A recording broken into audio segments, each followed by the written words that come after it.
না, কোনো কন্ট্রোল নেই তো। পরে অবশ্য যখন কি খবর প্রকাশ হবার পর ওই মেহেদী হাসান তাকে অ্যারেস্ট করছে, কিন্তু 15 ঘন্টা ধরে আহ, মানে পুলিশকে চাপে রেখে আহ, মানে তাকে ছেড়ে দিতে বাধ্য হলো। তারপর আবার মেহেদী হাসানকে করলো, তাও কি যখন কি খবরটা গণমাধ্যমে চলে আসলো হুম। তখন। এটা তো খুবই মানে আহ, নিন্দনীয় এবং দুঃখজনক ঘটনা হলো এই, পুলিশ কিন্তু গত 1 বছরে পুলিশকে তো স্বাধীন করা হয়নি, বরং যতটুকু স্বাধীন ছিল পুলিশ আগে, তার সক্ষমতা যতটুকু ছিল, এই বৈষম্য বিরোধী এই মানে তৃণমূলে বিএনপি জামাত এরা আরো চাপতে চাপতে এটাকে একদম নিঃশেষ করে ফেলছে। এইসব ঘটনা প্রমাণ করে যে আগামী নির্বাচনে আসলে পুলিশ কার্যকর কোনো ভূমিকা রাখতে পারে। হুম। এবং পুলিশকে শক্তিশালী করার জন্য আর্মি তো মানে সংখ্যাটা তো এত না যে সেইটা জনবল জনাব দিয়ে। মোস্তাফিরোজ, আমি আপনাকে একটু পজ দিই। আমি একটু শামীম পাটোয়ারির দৃষ্টি আকর্ষণ করছি। ব্যারিস্টার পাটোয়ারি, আপনি আমাকে শুনছেন? জি, শুনছি। যদিও আপনাকে, আপনি যখন কথা বলছেন একটু মিউট করবেন, আপনার ভিডিওটি অফ করছেন, আপনি কি অডিওটিও মিউট করবেন? আমার মনে হয় ওখান থেকে একটা নয়েজ আসছে। অনেক ধন্যবাদ। জি, জনাব মোস্তাফিরোজ।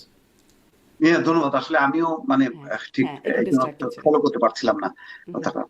তো যাই হোক, এখন যেটা হলো যে এই ঘটনাগুলো নির্বাচনের ঠিক 1 মাস আগে এই ঘটনা প্রমাণ করে যে পুলিশ কতটা দুর্বল, যে বৈষম্য বিরোধী ছাত্র আন্দোলন যেখানে এখন এটা মানে নিভু নিভু অবস্থা, কোথাও এর অস্তিত্ব আছে কিনা সন্দেহ আছে, এখনো সেই বৈষম্যের নামে আসলে পুলিশ যেন আতঙ্কে কাঁপতে থাকে, এবং যার তার কাছে নথি স্বীকার করে আবার তাকে ছেড়েও দেয়।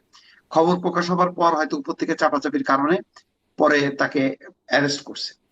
তো তার মানে কি, প্রবণতাটা হলো এটা শায়েস্তাগঞ্জের ঘটনা হলেও এইটা সারা দেশে তো আসলে চিত্রটা এরকমই।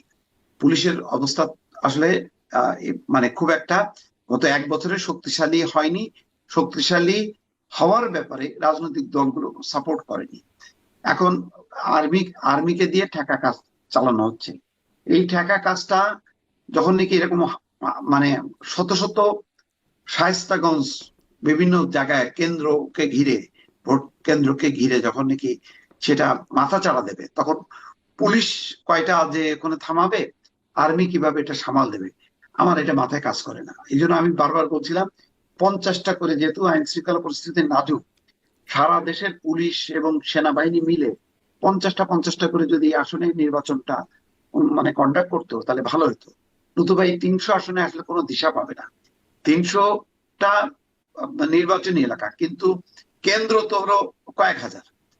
তো এতগুলি কেন্দ্র কিভাবে সামাল দেবে, দেখা যাবে স্থানীয় পর্যায়ে যার শক্তি আছে সেই করবে। ইতিমধ্যে আপনি জানেন যে একটা ঘটনা আপনাকে বলি, 17 মাস পরে টাঙ্গাইলের একটা আসনে একজন প্রার্থীর বিরুদ্ধে মামলা হয়েছে। সেই মামলা হচ্ছে অন্যতম প্রতিদ্বন্দ্বী। তো তার বিরুদ্ধে মামলা হয়েছে 17 মাস আগে বৈষম্য বিরোধী ছাত্র আন্দোলন সময়ের যে ঘটনা, ওই ঘটনায় একজন ছাত্র আহত হয়েছে, এই নামে একজন প্রার্থীর নামে মামলা করা হয়েছে। যিনি মামলায় ভিকটিম হয়েছেন তিনি একজন প্রার্থী, তিনি স্বতন্ত্র। তাহলে বোঝেন, আজকে মাহমুদুর রহমান মান্না যা বললেন, আনিসুল ইসলাম মাহমুদ কিন্তু একই কথা বললেন। বলছেন যে মবক্রেসির কারণে তারা নমিনেশন পেপার জমা দেয়া এই কাজটা ঠিক মতন করতে পারেনি। মাহমুদুর রহমান মান্না একই কথা বললেন। দেখেন, হুম, মিলে গেল কোথায়। মাহমুদুর রহমান মান্না, যিনি এই গণঅভ্যুত্থানের অন্যতম নেতা, হুম, হুম, তিনি যা বলছেন, আর যাকে বলা হচ্ছে স্বৈরাচারের দোষর আনিসুল ইসলাম মাহমুদ, মানে তার কথাও একই। তার মানে দুইজনই ভিকটিম। ভিকটিম হওয়ার পর দুইজনের কথা এক, যে মবের কারণে তারা নমিনেশন পেপারটা ঠিক মতন জমা দিতে পারেননি, তাদের যাচাই বাছাইটা ঠিক মতো হয়নি।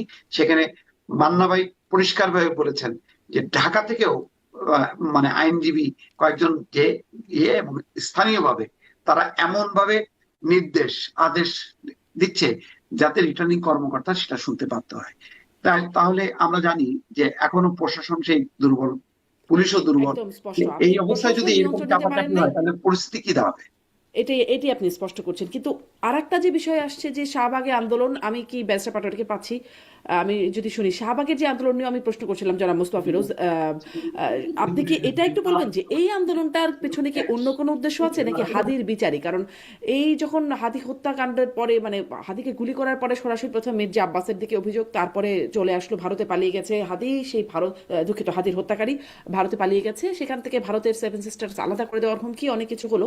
তারপরে এখন আবার ইনকিলাব মঞ্চের মানে আমি দেখছিলাম জুমা, ফাতিমা তাসনিম জুমা ডাকসু নেত্রী, তিনি লিখছেন যে ফয়সাল দেশেই আছে, হয় কারো অনিচ্ছায় তাকে ধরা হইতেছে না, অথবা এনকাউন্টারের পরিস্থিতি তৈরি করার জন্য অপেক্ষা করতেছে।